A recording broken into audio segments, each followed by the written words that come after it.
Captain Jake Morrison sat in the cold metal chair and felt very small. Around him, the Galactic Council chamber buzzed with alien voices speaking in languages that hurt his ears. The ceiling stretched up so high he could barely see it, and the walls glowed with strange blue light that made his skin look pale and sick. He looked down at his simple Earth uniform. It was clean and pressed, but next to the shining armor and crystal bodies of the aliens around him, it looked cheap and ugly. His hands shook a little as he held his tablet with Earth's military reports. "Next on the agenda," said the council speaker, a tall creature made of living crystal. Its voice sounded like breaking glass. "The human request for defensive support." Jake stood up slowly. His legs felt weak. He walked to the center of the chamber where a bright light shone down on him. Hundreds of alien eyes stared at him from all directions. Some had 6 eyes, some had compound eyes like insects, and some glowed with their own light. "Honored council members," Jake began, his voice cracking slightly. "Earth faces increased attacks from pirates and raiders. Our colonies are being destroyed. Our trade ships are being captured. We ask for help from our galactic neighbors. Sound like breaking wind filled the chamber. It took Jake a moment to realize it was laughter. The aliens were laughing at him. Admiral Lisa Hayes of the Zephyrian Defense Force stood up. Her crystal body caught the light and threw rainbow patterns across the walls. "Human Morrison," she said, and her voice dripped with mockery. "We have reviewed your so-called military capabilities. Your largest warship has the firepower of our scout vessels. Your fastest ship moves at the speed our cargo haulers consider slow." More laughter filled the chamber. Jake felt his face turn red. General Crix of the Vex Empire clicked his mandibles together in what Jake knew was their version of laughter. The insect-like creature's 4 arms gestured dismissively. "Your weapons are chemical explosives and metal, projectiles. Our children play with more advanced toys. How can you call these machines warships?" "They are barely more advanced than chemical rockets," Admiral Hayes continued. "Perhaps you should ask the Space Scouts for protection instead of the Galactic Council." The chamber erupted in alien laughter again. Jake heard sounds like howling wind, grinding stone, and musical notes that made him feel dizzy. He gripped his tablet tighter. "Your population is only 8 billion, said another alien voice. Jake could not see who was speaking. "The Vex Empire has over 400 billion citizens. The Zephyrian Collective has colonies on 12,000 worlds. What can you possibly offer in return for our protection?" "We have good fighters," Jake said weakly. "Human soldiers are brave and—" "Brave?" General Crix interrupted. "Your soldiers carry weapons that fire metal bullets. Our basic infantry have plasma rifles that can melt through battleship armor. Your bravery means nothing against our technology." Jake tried to speak again, but Admiral Hayes cut him off. "The Galactic Council has more important matters to discuss.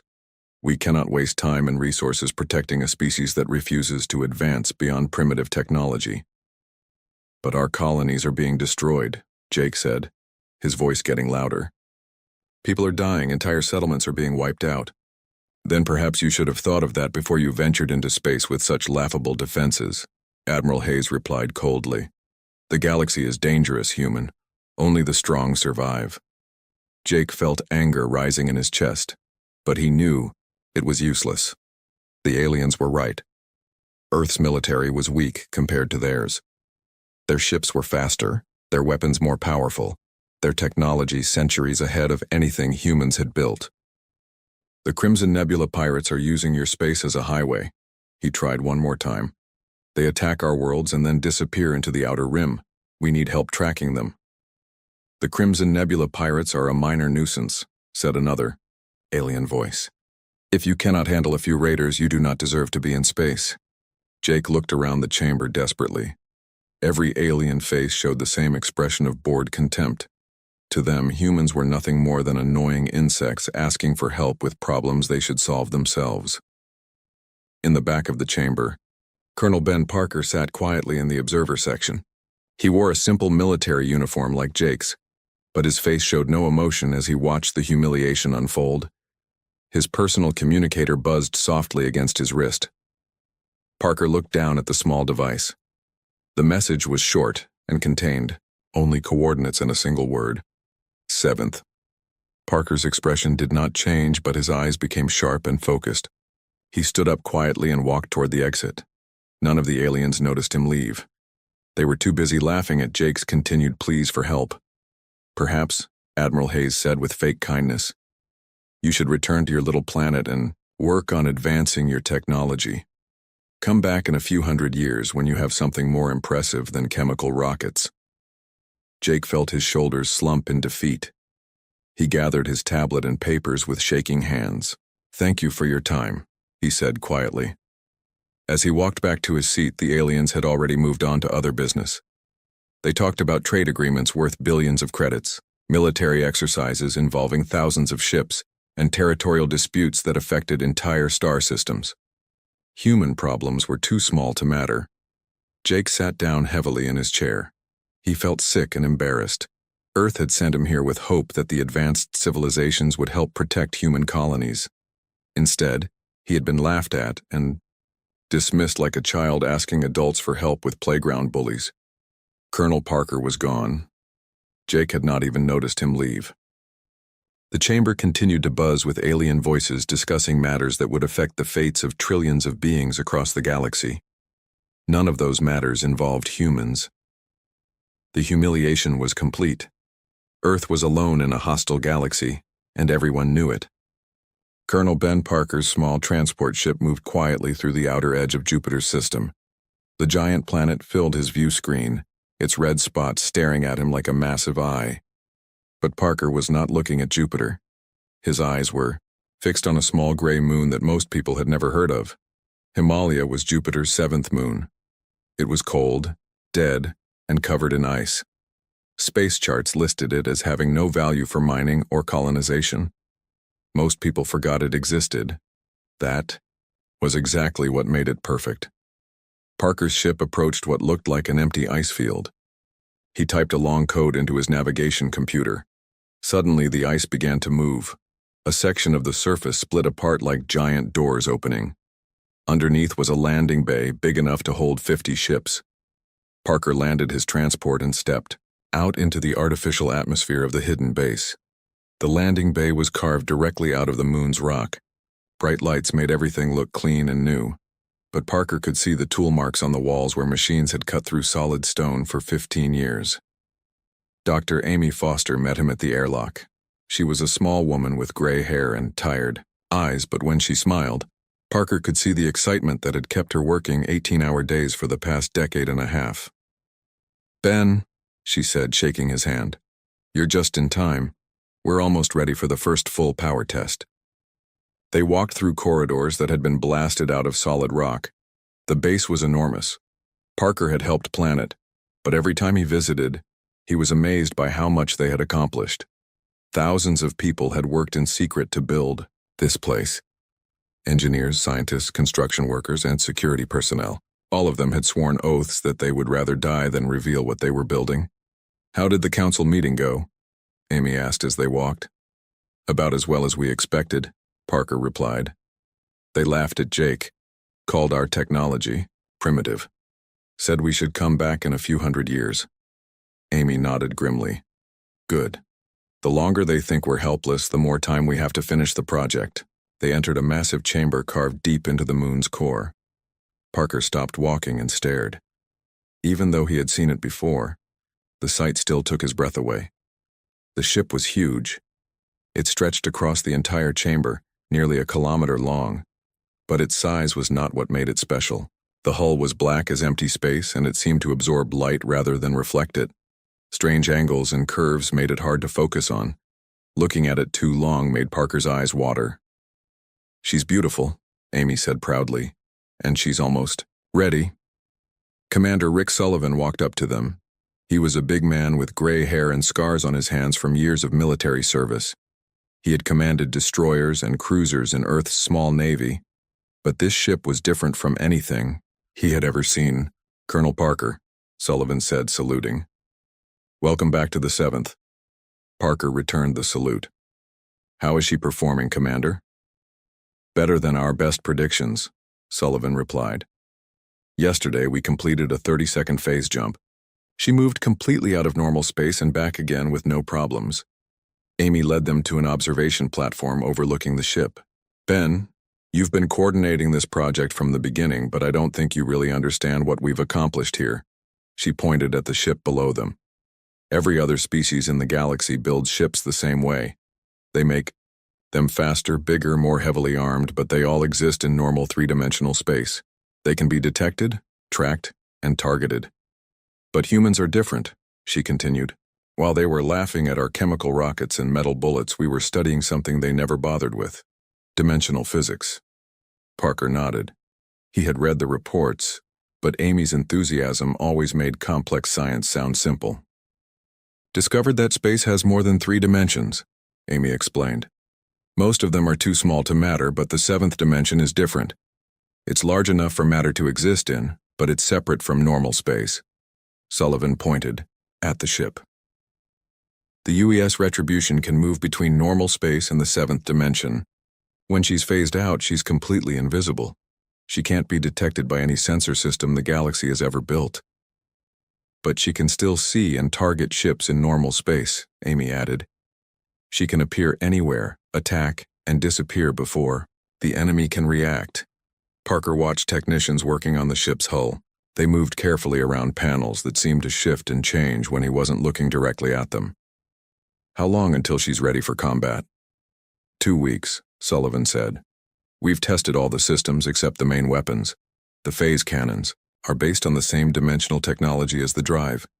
They can fire through dimensional barriers that normal shields cannot stop. Amy pulled up a holographic display showing the ship's specifications. She's fast, heavily armed, and nearly indestructible. But more importantly, she's the first of 7 ships. Parker raised an eyebrow. 7 ships? Sullivan smiled for the first time since Parker had arrived. The Retribution has 6 sister ships under construction at hidden bases throughout the solar system: Mars, Europa, Titan, Ceres, and 2 asteroid facilities. Each one is slightly different, but they all use the same phase technology. The aliens think humans are weak because we only have a few hundred ships, Amy said. They don't know that we've been building a completely new type of warship for 15 years. Parker looked down at the massive black ship. In 2 weeks, it would be ready to show the galaxy what humans could really do. He thought about Jake Morrison's humiliation at the council meeting. Soon, the aliens would learn that laughing at humanity had been a terrible mistake. What about the crew? Parker asked. Sullivan's smile grew wider. We've been training them for 5 years. Every person on this ship volunteered for a mission they knew they might not survive. They're ready to show the galaxy what human courage really means. Amy nodded. The Retribution will be humanity's answer to everyone who called us primitive. They laughed at our technology. Soon, they'll fear it. Parker felt a cold satisfaction settle in his chest. The aliens had dismissed humanity as weak and backward. They would learn the truth soon enough. Major Kate Williams watched the sky burn above New Texas. The human colony world had been peaceful just 6 hours ago. Now 30 pirate ships filled the air above the main city, raining fire down on homes and businesses. Kate's defense force had 12 old patrol boats and 40 fighter craft.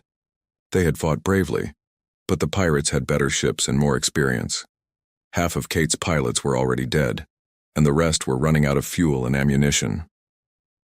Major Williams, her communications officer, called out from across the bunker.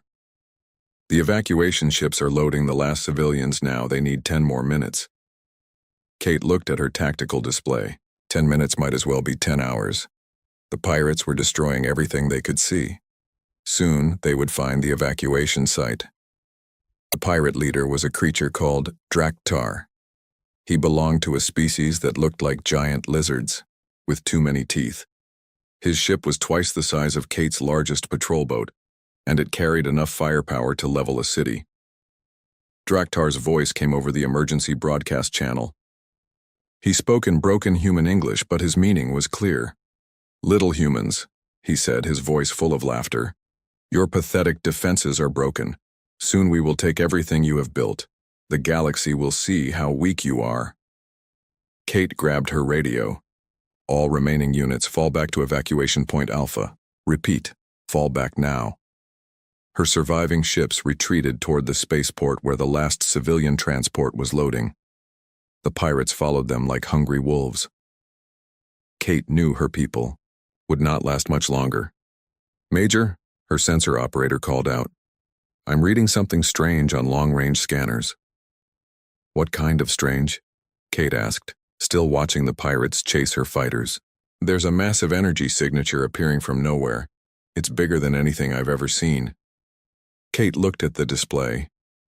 Where empty space had been moments before, something was forming. The sensors showed a ship materializing out of nothing, but that was impossible. Ships could not just appear from empty space. "Size estimate?" Kate asked. 1 kilometer long, 300 meters wide. Mass readings are off the charts. Kate stared at the display. No human ship was that large. The biggest vessel in Earth's Navy was only 200 meters long. "Is it one of ours?" "Unknown. The signature doesn't match anything in our database." The pirates had noticed it too. Draktar's voice came over the radio again, but this time he sounded confused instead of confident. "What is that thing?" Space twisted and bent around the massive energy signature. Reality seemed to tear open like fabric, and something impossible stepped through. A ship emerged from the hole in space, black as the void between stars. Its hull absorbed light instead of reflecting it, making it hard to see clearly. Kate had never seen anything like it. The ship's design was angular and strange, with surfaces that seemed to shift when she looked at them directly. It was beautiful and terrifying at the same time. "This is the UES Retribution," a calm voice said over all radio frequencies. "You have entered human space without permission and attacked human civilians." The voice belonged to a man who sounded like he had seen many battles. Kate had never heard of the UES Retribution, but the name sent chills down her spine. "Pirates of the Crimson Nebula," the voice continued. "You have 10 seconds to withdraw from human space. This is your only warning." Draktar's laughter filled the radio channels. "One ship against 30? You humans are even more stupid than we thought."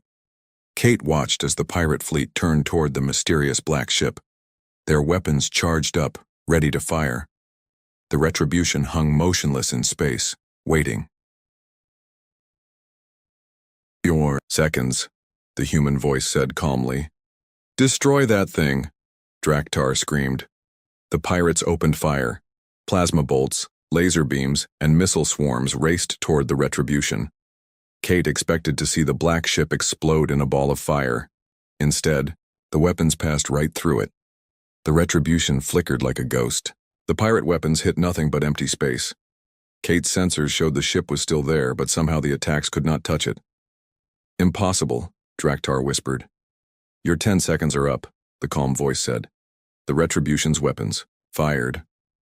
Kate had seen plasma cannons before. She had seen laser arrays and particle beams. But she had never seen anything like what came from the mysterious black ship. Beams of pure energy lanced out, but they were not normal energy. They were dark, like reverse lightning that absorbed light instead of creating it. The first beam hit Draktar's flagship. The massive pirate vessel simply ceased to exist.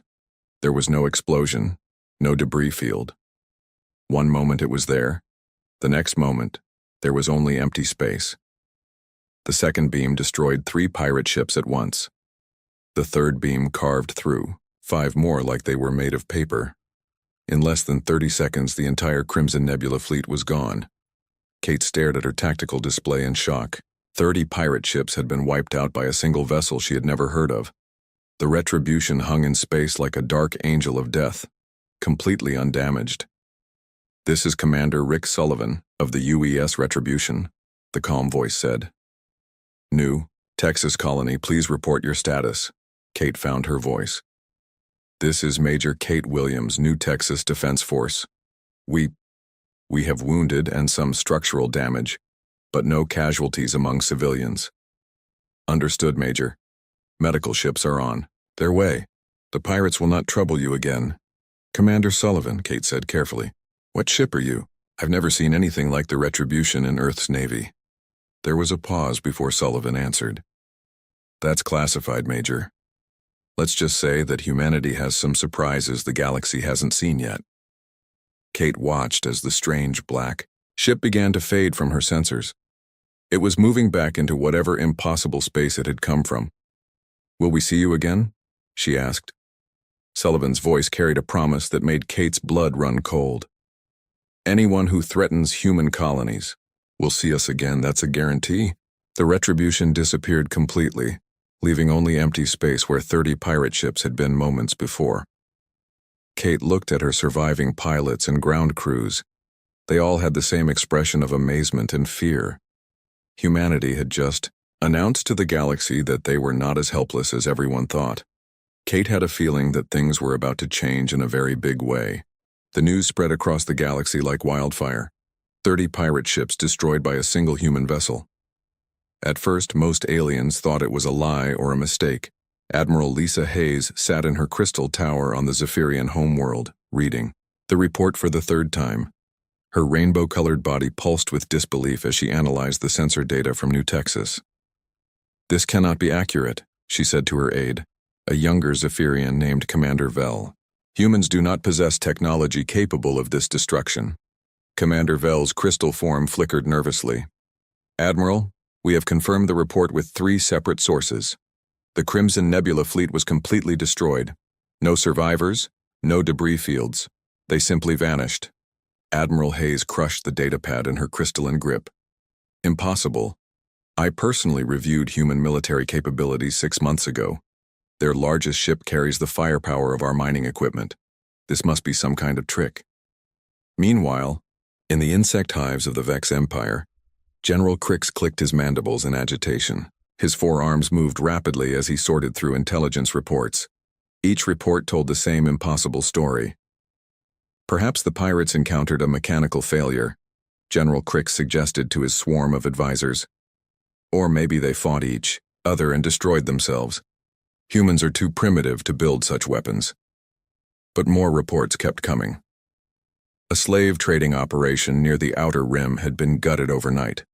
The slavers' ships were found floating in space, completely empty but undamaged. Security cameras showed nothing but shadows moving through the corridors. The corporate federation lost 3 hostile takeover fleets in 1 week. Each time they tried to force human-owned companies to sell their assets. Each time, their enforcement ships simply disappeared. No distress signals, no wreckage, just empty space where armed vessels used to be. Captain Jake Morrison stood before the Galactic Council once again, but this time the atmosphere was different. The aliens still looked down on him, but their expressions showed confusion instead of mockery. Dr. Marcus Webb stood beside Jake. He was Earth's chief scientist, a thin man with white hair and calm eyes. The aliens had never paid attention to him before, but now they watched his every movement. "Honored council members," Jake began, his voice stronger than it had been months ago. "Earth wishes to address recent concerns about human military activities." Admiral Hayes leaned forward in her crystal seat.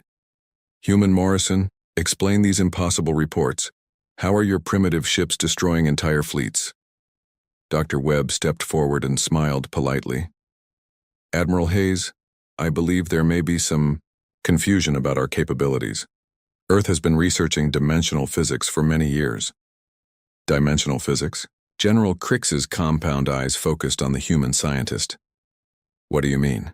Dr. Webb activated a holographic display showing complex mathematical equations. The study of space-time beyond the normal 3 dimensions. It's purely theoretical. Work, of course. We're nowhere near practical applications. The aliens studied the equations with growing unease. The mathematics were far more advanced than anything they had seen from humans before. "This is impossible," muttered a representative from the Energy Collective. "No species has ever mastered dimensional manipulation." Dr. Webb shrugged casually. "As I said, it's all theoretical. We're probably decades away from any real breakthroughs, but across the galaxy, human activities were becoming impossible to ignore." Scout Commander Tony Adams of the Galactic Patrol filed a disturbing report to his superiors. "Human ship movements can no longer be predicted or tracked," he wrote. "Our long-range sensors detect human vessels in one location, then they appear hundreds of light years away minutes later. Standard hyperspace travel cannot account for these speeds. Tony had been monitoring human space for 5 years. He knew every human ship by name and registration number, but now ships were appearing that matched no known design. They moved like ghosts through space, visible one moment and gone the next. "We have lost the ability to monitor human military movements," Tony reported. "Recommend immediate investigation." His report was filed and forgotten. The Galactic Council had more important matters to worry about than mysterious human ships, but the mysterious activities continued. A mining operation illegally harvesting asteroids in human space found their equipment melted into useless slag. The miners swore they never saw an attacking ship, just shadows moving between the asteroids. Corporate raiders attempting to seize human trade routes discovered their navigation computers had been quietly reprogrammed. Instead of reaching their targets, they found themselves lost in empty space with no idea how they got there. The most disturbing incident happened near the Vex border worlds. A Vex patrol encountered what appeared to be empty space. Their sensors showed nothing unusual. But when they tried to continue their patrol route, their ship's engines simply stopped working. They drifted helplessly for 6 hours before their engines mysteriously started again. During those 6 hours, they received a single message on an emergency frequency. "Stay out of human space." General Crix read the patrol report with growing alarm. "How can empty space disable our ships?" His science advisor, a drone named Worker Prime 7, buzzed nervously. "Unknown, General. Our ships showed no damage and no external interference. The engines simply stopped responding to commands." Admiral Hayes received similar reports from Zephyrian scouts. Ships patrolling near human territory reported equipment failures, navigation errors, and mysterious sensor readings that appeared and disappeared without explanation. "Something is hunting our scouts," she told Commander Vell. "Something we cannot see or track." The alien intelligence networks, which had easily monitored human activities for decades, suddenly found themselves blind. Human ships moved without being detected. Human facilities appeared overnight in locations that had been empty the day before. Dr. Webb appeared on galactic news networks, giving interviews about theoretical physics and dimensional research. He spoke like a university professor discussing abstract concepts, but his words sent chills through alien military leaders. "Space has many dimensions we don't fully understand," he explained to a Zephyrian reporter. "Imagine if someone could step sideways out of normal space, move freely, and step back in wherever they chose. Of course, such technology is far beyond current human capabilities." The reporter asked, "But theoretically such technology could make ships invisible and untouchable?" Dr. Webb smiled like he was discussing the weather. "Theoretically, yes. A ship existing partially in another dimension would be undetectable by conventional sensors. But as I said, we're nowhere near achieving such breakthroughs." That interview was watched by billions of aliens across the galaxy. By the time it ended, even the most arrogant species were beginning to worry. The humans were no longer the primitive species that had been laughed out of the Galactic Council. Something had changed, and the galaxy was starting to realize that underestimating humanity might have been the biggest mistake they ever made. Admiral Lisa Hayes had enough of human interference. For months, mysterious ships had been attacking Zephyrian business operations across the galaxy. Protection contracts were being broken. Trade deals were falling apart. The Zephyrian Empire was losing billions of credits. "Prepare the Grand Fleet," she ordered Commander Vell. "We will teach these primitive humans a lesson they will never forget." Commander Vell's crystal body flickered with concern. "Admiral, the reports about human capabilities suggest we should proceed carefully." Admiral Hayes slammed her fist on the crystal table, sending rainbow light across the room. "Reports, rumors, fairy tales. I have seen human technology with my own eyes. They have metal ships with chemical rockets. We have energy weapons and crystal armor. 200 of our best warships will crush their pathetic Earth like an insect." Zephyrian Grand Fleet was the pride of their empire. Each ship was a work of art, made from living crystal that could repair itself and channel pure energy into devastating weapons. The flagship alone carried enough firepower to destroy a moon. Admiral Hayes personally commanded the fleet as it moved toward the Sol system. She had waited months for permission to make an example of humanity.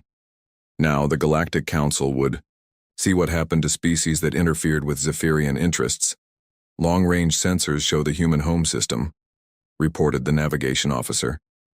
No defensive fleets detected. Admiral Hayes smiled with satisfaction. Of course not. Their entire navy could not stop a single one of our cruisers. Begin the bombardment as soon as we enter range. The massive alien fleet dropped out of hyperspace at the edge of Earth's solar system. 200 crystal warships spread out in perfect formation, their hulls glowing with deadly energy. Earth hung in space before them, blue and beautiful, and completely defenseless. "Where are their ships?" Commander Vell asked, studying the sensor displays. Intelligence reports suggested they had at least 50 vessels protecting their home world. "Hiding behind their planet like cowards," Admiral Hayes replied. "It does not matter. Our weapons can reach them anywhere in this system." She opened a communication channel to broadcast across all frequencies. "Primitive humans of Earth, you have interfered with Zephyrian operations for the last time. Surrender now and we will make your deaths quick." There was no response from Earth. The planet hung silently in space, apparently waiting for destruction. "Begin bombardment," Admiral Hayes ordered. "Target their major cities first. I want the galaxy to see what happens to those who oppose us." The Zephyrian ships charged their main weapons. Crystal cores began to glow with building energy. In moments, Earth would be burning.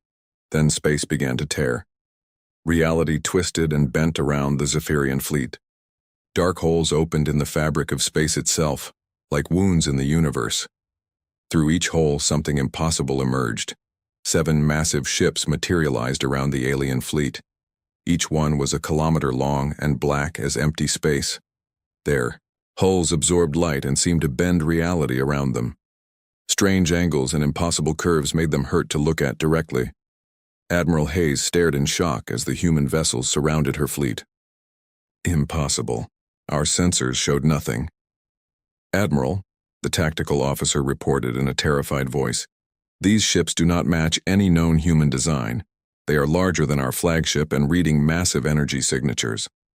"Commander Rick," Sullivan's voice echoed across all communication channels. "You laughed at humanity. You called us primitive. You thought we were weak." His words carried across the galaxy as news networks picked up the transmission. Billions of aliens watched as the mysterious human ships faced down the mighty Zephyrian Grand Fleet. "We've been waiting in the 7th dimension," Sullivan continued. "Watching, learning, preparing. While you mocked our chemical rockets, we built something you could never imagine." Admiral Hayes found her voice.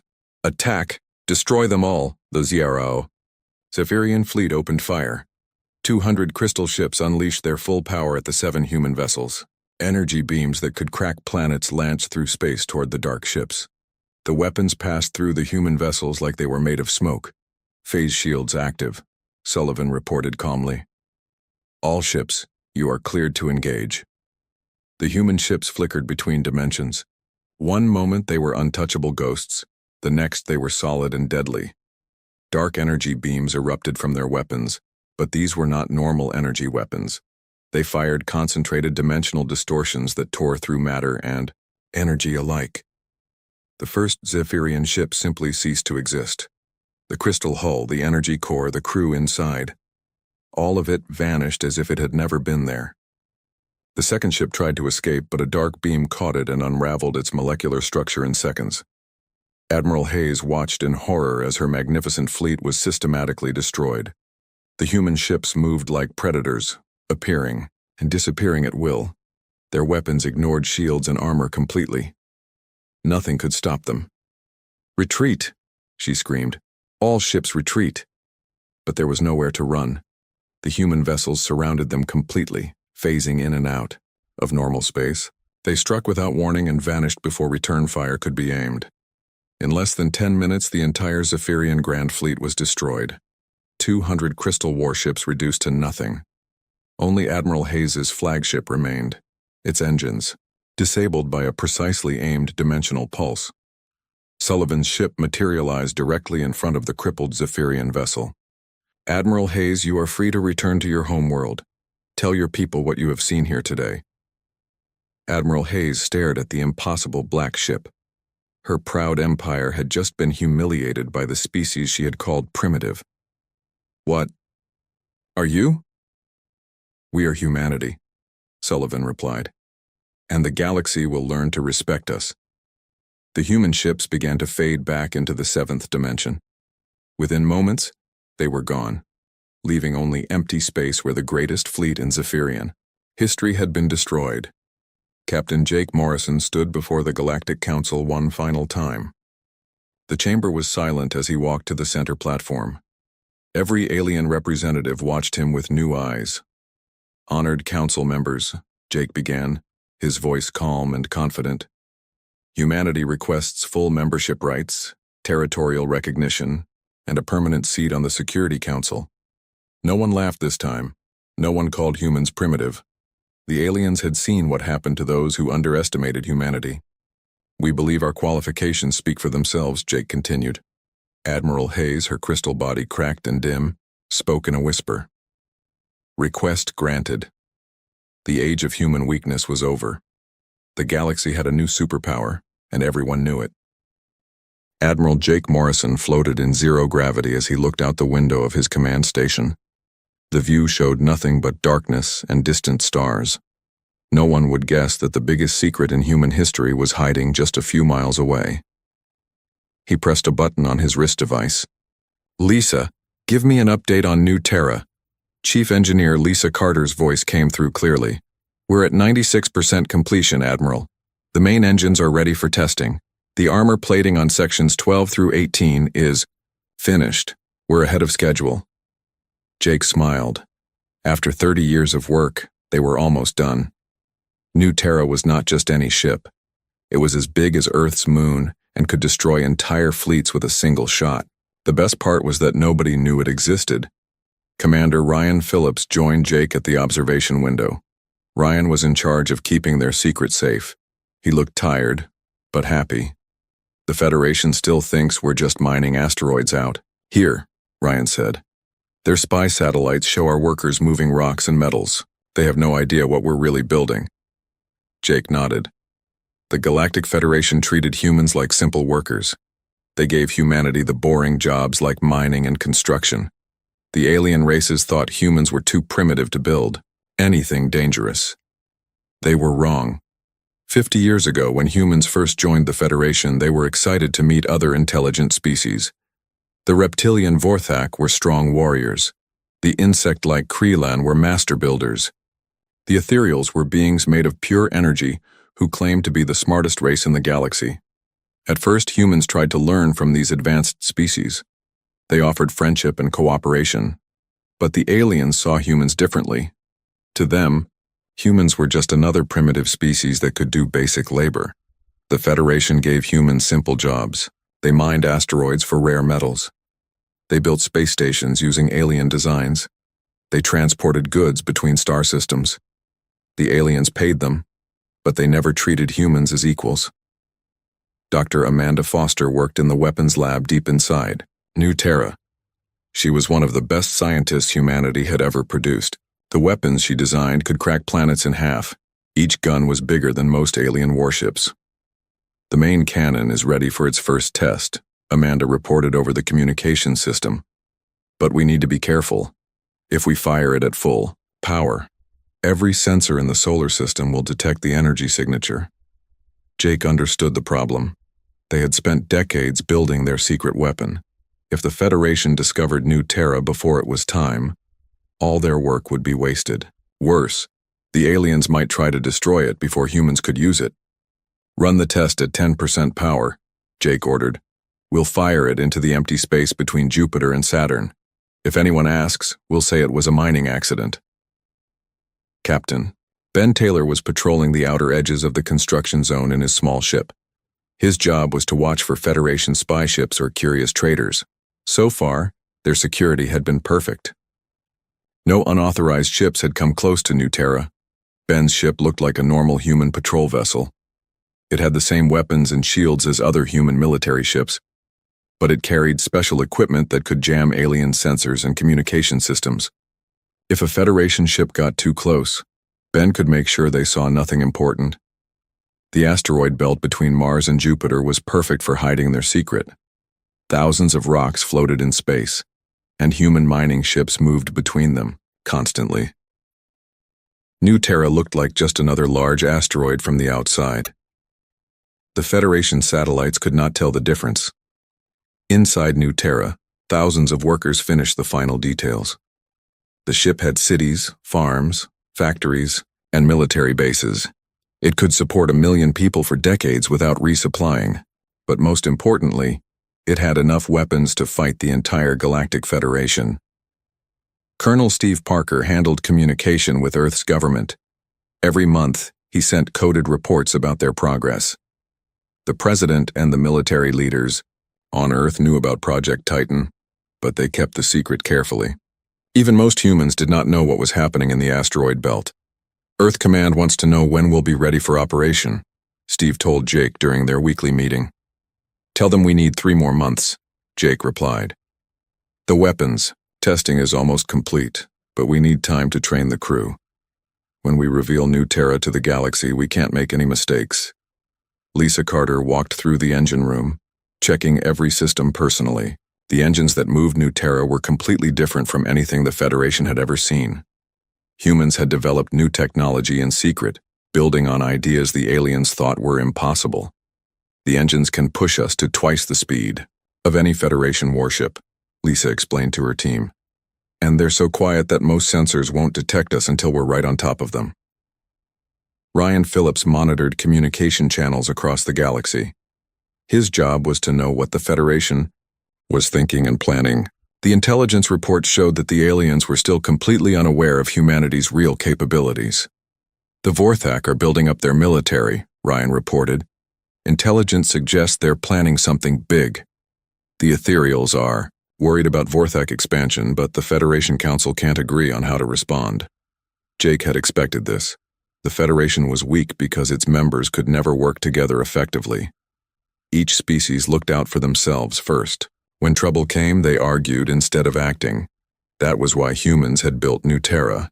The galaxy was not a safe place for weak species. Peace only lasted as long as the strong species allowed it. Humans had learned this lesson well. Dr. Amanda Foster made final adjustments to the targeting systems. Each weapon could hit targets millions of miles away with perfect accuracy. The Federation's best warships would never even see what killed them. We're not just building a warship, Amanda told her assistant. We're building a guarantee that humanity will never be helpless again. Jake Morrison looked at the progress reports one more time. In 3 months, New Terra would be ready. Then the galaxy would learn that humans were not the simple workers the Federation thought they were.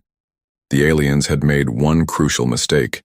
They had given humans access to advanced technology and raw materials, thinking humans could only use them for basic purposes. Instead, humans had spent 50 years quietly building something that would change everything.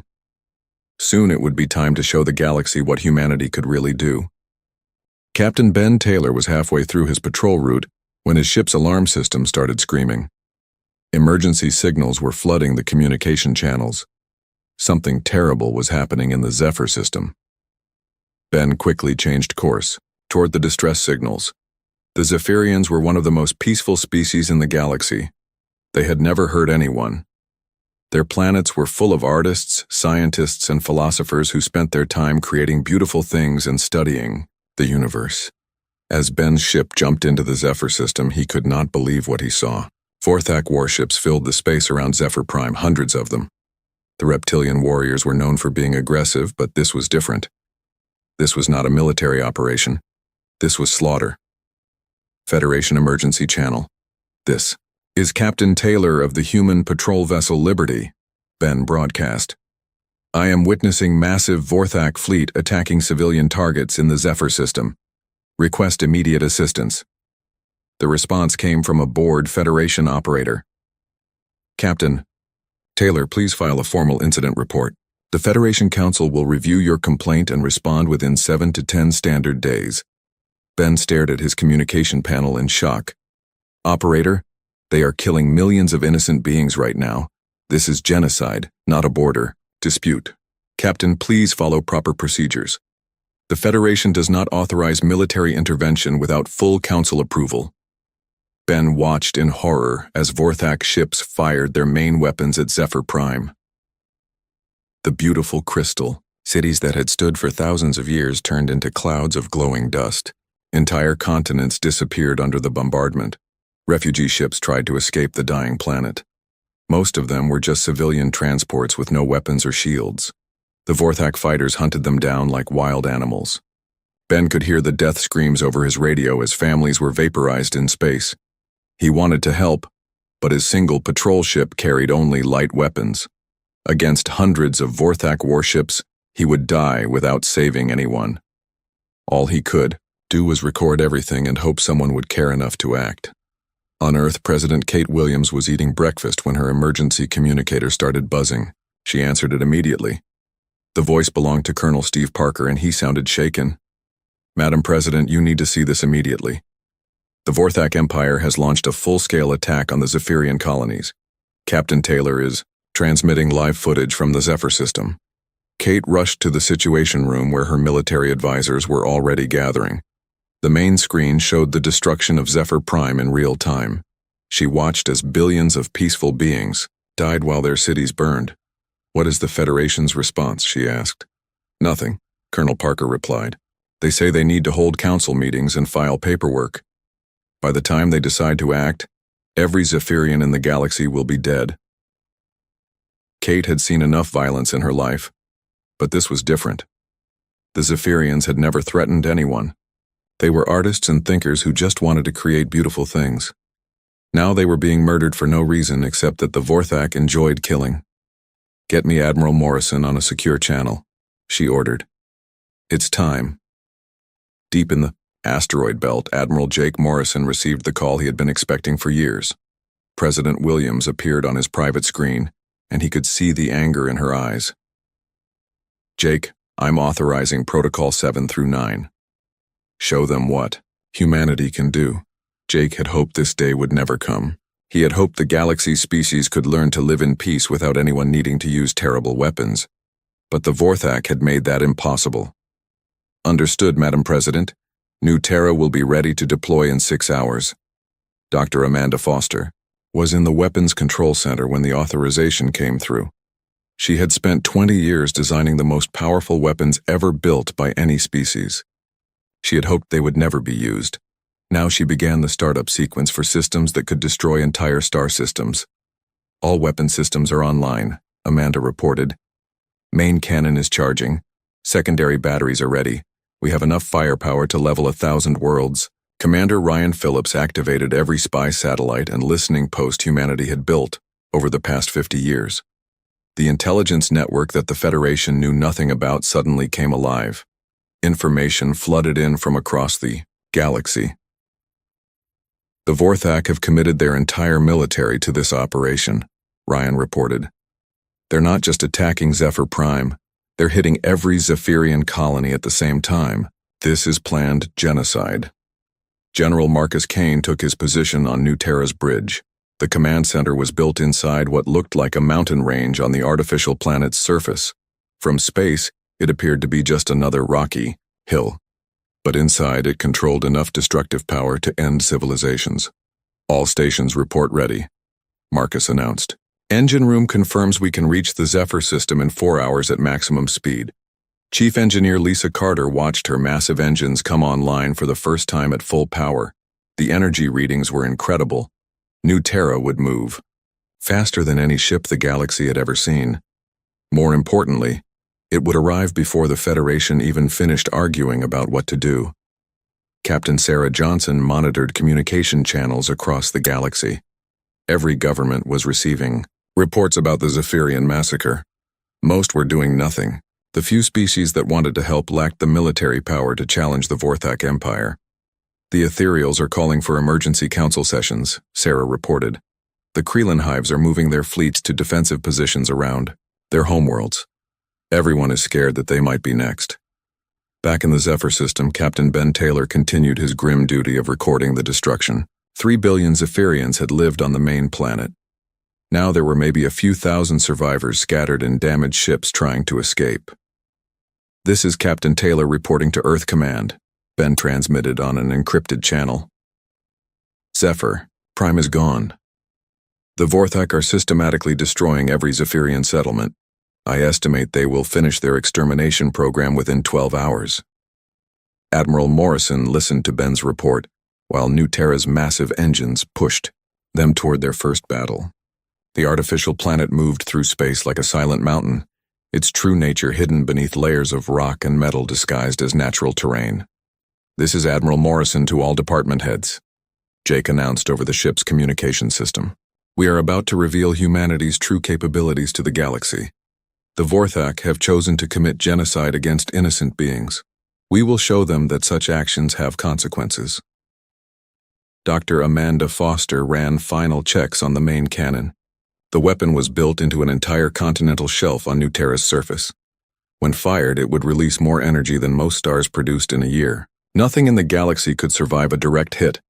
President Williams addressed the emergency session of Earth's military leadership. Her message was simple and clear. "For 50 years, we have tried to find our place in this galaxy through diplomacy and cooperation. We have been patient while other species treated us as inferior. We have followed Federation laws and procedures even when they were unfair to us."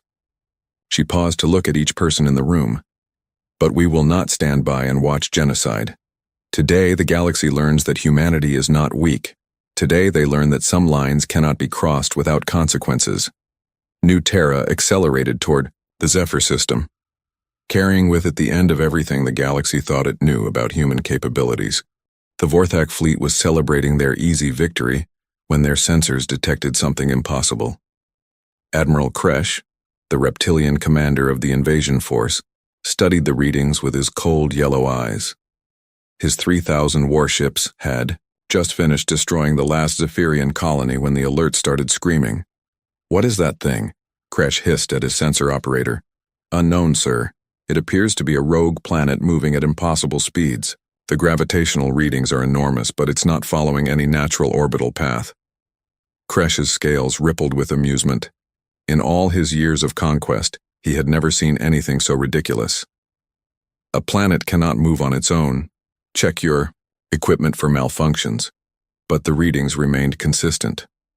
Something the size of a small moon was approaching their position at speeds that should have torn any natural object apart. The Vorthak fleet turned to face this new curiosity, their weapons ready to destroy whatever trick their enemies were trying to play. On New Terra's bridge, General Marcus Kane watched the enemy fleet arrange itself in battle formation. The Vorthak ships looked like tiny insects compared to the massive planet ship. Each one of their warships could destroy a city, but New Terra could destroy entire worlds. "Admiral Morrison, we are in position," Marcus reported. "The Vorthak fleet is directly ahead. They appear to be confused by our appearance." Admiral Jake Morrison stood in the command center that was built to look like a natural cave system. Outside, New Terra's surface appeared to be nothing but rocks and craters. The Vorthak had no idea they were looking at the most powerful weapon ever built. "Open communication channels on all galactic frequencies," Jake ordered. "It's time to introduce ourselves." Chief Communications Officer Tony Rogers activated the massive transmission array hidden beneath New Terra's fake mountain ranges. Every ship, space station, and government in the galaxy would receive this message. The revelation that would change everything was about to begin. "This is Admiral Jake Morrison of the Terran Defense Force aboard the warship New Terra," Jake's voice echoed across space.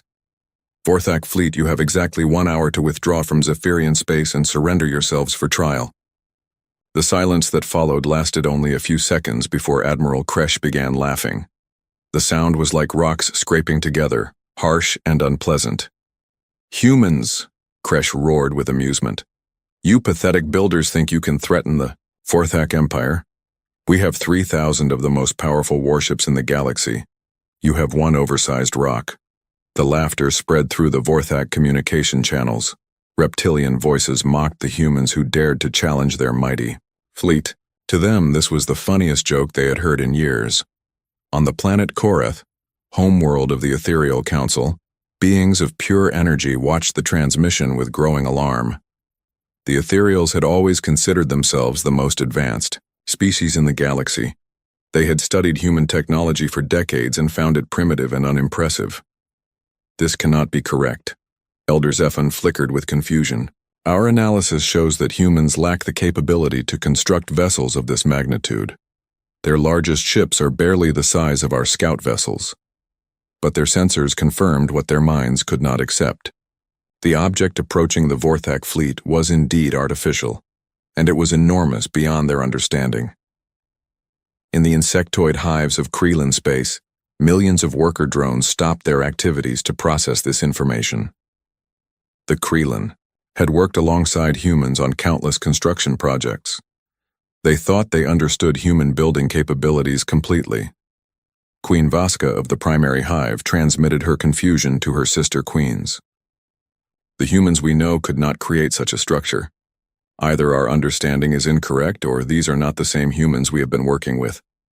Back in the Zephyr system, Dr. Amanda Foster began charging New Terra's weapon systems.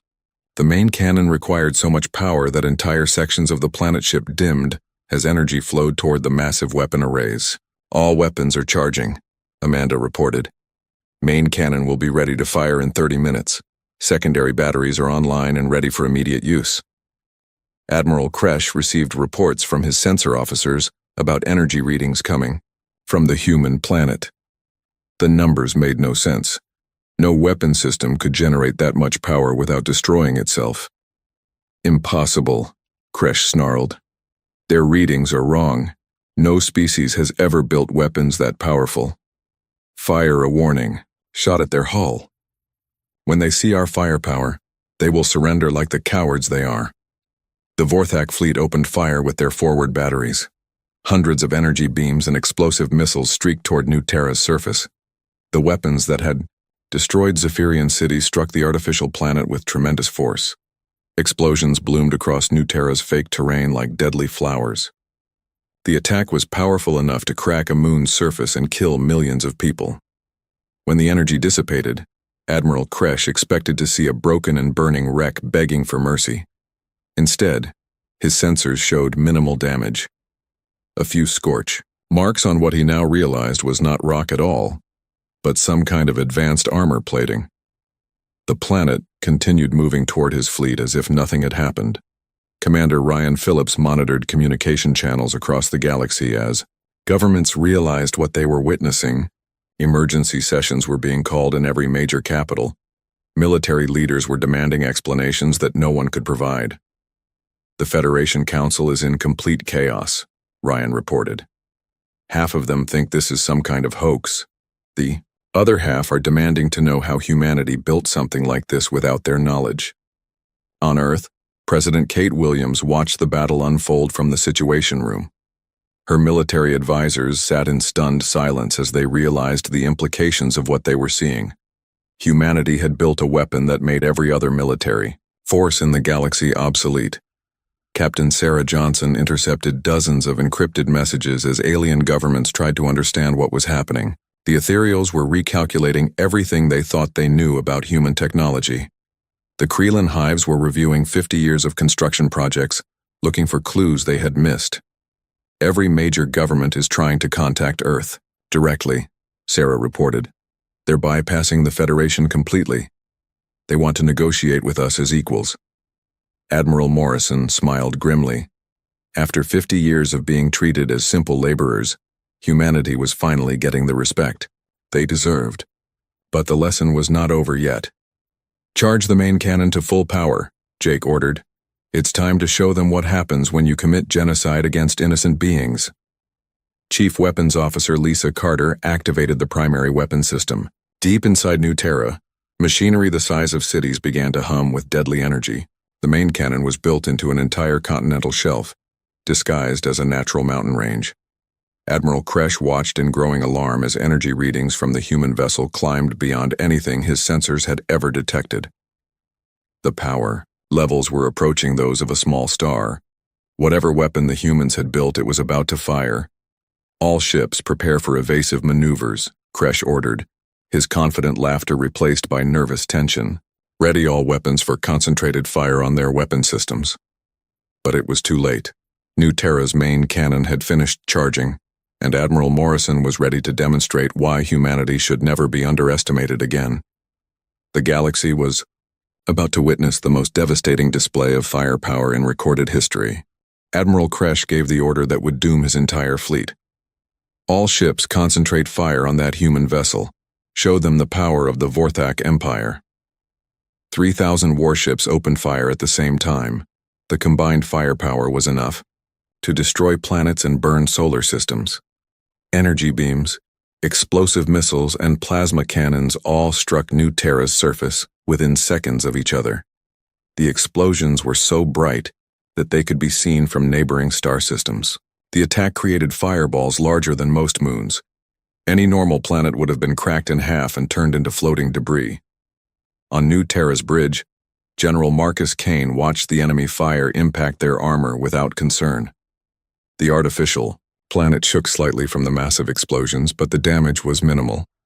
What looked like natural rock formations were actually the strongest armor ever created by any species. Damage report, Marcus requested calmly. Chief Engineer Lisa Carter checked her readings and almost smiled. Surface armor has some scorch marks in sections 7 through 12. No structural damage. All systems operating normally. The Vorthak fleet sensors showed the same.